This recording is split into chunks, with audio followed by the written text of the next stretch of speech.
अस्सलाम वालेकुम। आपने 5 चीज़ें लेनी हैं। गंदम के दाने, मटर के दाने, सुरसुरी या आटे का कीड़ा जिसे मीलवर्म कहते हैं, जौ और सूरजमुखी का बीज या तिल का बीज।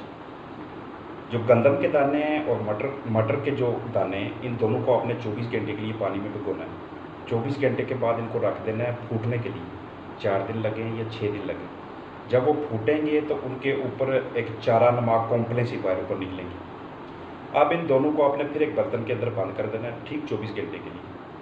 24 घंटे बंद करने के बाद आपने इनको बाहर निकाल लेना है और जो दूसरे अज्जा आपने लिए हैं, सूरजमुखी का बीज या तिल का बीज या जो आपके पास आटे का कीड़ा है या जो जौ है, इनमें आपने मिक्स कर लेना। अब सवाल ये है कि मिकदार कितनी बनेगी। मिकदार का दारोमदार है हमारी जेब की हैसियत की पे। क्या हमने शुरू में उसमें 5 किलो गंदम ली थी, कितने किलो हमने मटर लिए थे, कितनी कितनी चीज़ें ली थी। हम फ़र्ज़ कर लेते हैं ये सारी चीज़ें हमने जो ली थी 2000 रुपये की या 2500 रुपये की या 1500 की या 1000 की कर लें। 1000 की ये सारी चीज़ें लेने के बाद हमारे पास मिसाल है इनका वज़न 2 किलो बन गया या 3 किलो बन गया, जितना भी वज़न बना। अब आपने क्या करना है, इसमें से 1 कप चाय का, सिर्फ 1 कप वो इसमें से हमने भर लेना। चाय का 1 कप जो हम भरेंगे ये हमने अपने मुर्गियों के आगे डाल देना है। उसके बाद हमारी मुर्गियाँ, ये मैं उन मुर्गियों की फ़ीड की बात कर रहा हूँ जो लोग घरेलू सतह पे ऑर्गेनिक फ़ीड तैयार करते हैं या अपने परिंदों को ऑर्गेनिक सोर्स दे के ऑर्गेनिक फूड्स के ऊपर पालते हैं, जिनके अंदर ह्यूमन मेड फर्टिलाइज़र नहीं होते, दूसरे इंसेक्टिसाइड्स नहीं होते, पेस्टिसाइड्स नहीं होते, इस तरह की चीज़ें उसके अंदर नहीं होती या जानवरों के ओरिजिन की खुराक उसमें शामिल नहीं होती। ये मैं उन लोगों की बात कर रहा हूँ। इसके अलावा उन लोगों ने अपनी मुर्गियों को खोल देना है खुली जगह पे। वो जाके पास्चर में, सब्ज़े में जाके खटमल खाएँ, बहुत से बग्स खाएँ, कीड़े मकोड़े खाती रहे। ये सारी प्रोटीन्स हैं। जो मैंने आपसे गंदम की बात की थी और मटर की बात की थी, ये भी प्रोटीन का एक बहुत बड़ा सोर्स है।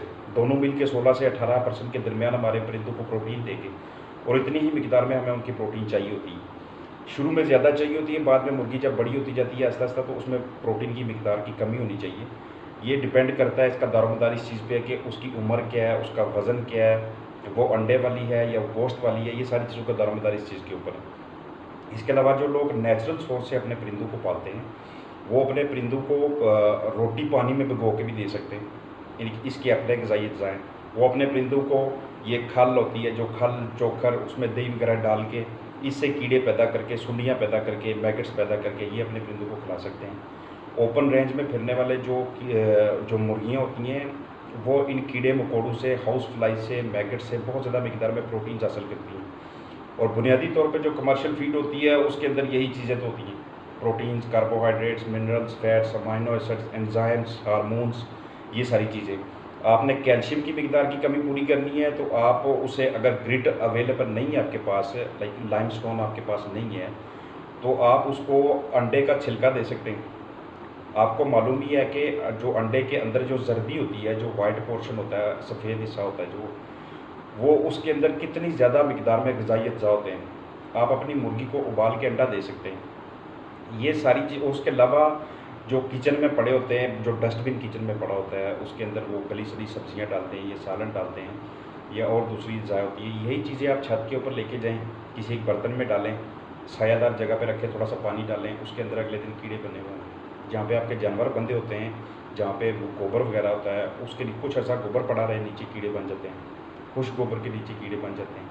तो ये सारी चीज़ें आप अपने परिंदों को खिला सकते हैं, दे सकते हैं। आप उनको तरबूजा खिला सकते हैं, खरबूजा दे सकते हैं, आप उनको अमरूद दे सकते हैं। इसके अलावा आप उनको पालक दे सकते हैं।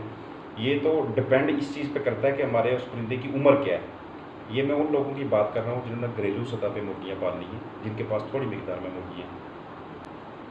तो दरअसल है, जो पोल्ट्री फीड है ये बहुत बड़ा समुंदर है। एक ढेर सारे फार्मूले इसकी उम्र के हिसाब से, वज़न के हिसाब से, जानवर की टाइप के हिसाब से, मुर्गियों के लिए लाता है, मुर्गों के लिए लाता है, मेल फीमेल के लिए अलग लाता है। इसके पास मेरे सारे फार्मूलाज मौजूद हैं, मुझे इनके सारे फार्मूलेज़ का इल्म है। मैं चाहता हूँ कि मैं अपने दोस्तों की मदद करूँ इस मामले में। मेरे किसी दोस्त को फार्मूला इस वाले से चाहिए हो कि उसने अपनी फ़ीड कैसे तैयार करनी है, ऑर्गेनिक फ़ीड देनी है या कमर्शियल फ़ीड देनी है उसने, मैं उसको दोनों का मशवरा देने के लिए तैयार हूँ। नीचे कमेंट सेक्शन में आप लोगों ने मुझसे रब्ता करना है, मैं आप लोगों को वहाँ पे इसका तरीकाकार बताता जाऊँगा। ये एक बहुत बड़ा टॉपिक है, पोल्ट्री की फ़ीड का बहुत बड़ा टॉपिक है ये, ठीक है। प्रोसेसिंग यूनिट्स होते हैं, प्लांट्स होते हैं, इंग्रेडिएंट्स लिए जाते हैं, एक्सपर्ट हजरात होते हैं, ये करोड़ों खरबों का मामला ही है, ठीक है। ये ऐसे जो ना ये कमर्शियल लेवल पे किसी को फीड बनाने की बात करना ये इंतहाई मुश्किल काम है।